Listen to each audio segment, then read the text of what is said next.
La Fundació ha focalitzat l'interès en l'assaig polític. Per tant, doncs, és el Premi Ramon Trias Fargas, el primer premi d'assaig polític.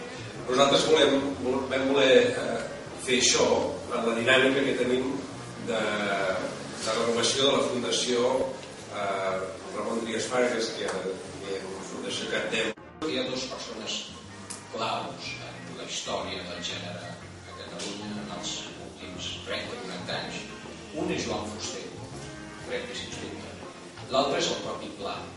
Atorgar el Premi Ramon Trias Fargas d'assaig polític en la seva 12a edició a l'obra presentada amb el títol provisional de Política Opportunity del periodista i professor de la Universitat Ramon Llull, Toni Aire i Foix.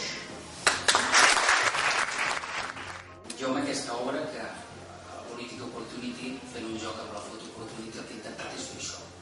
Des de fa molts anys, i sé que els que m'estiguin veient ara no ho dirien mai, però ja fa uns quants que seguim el tema polític.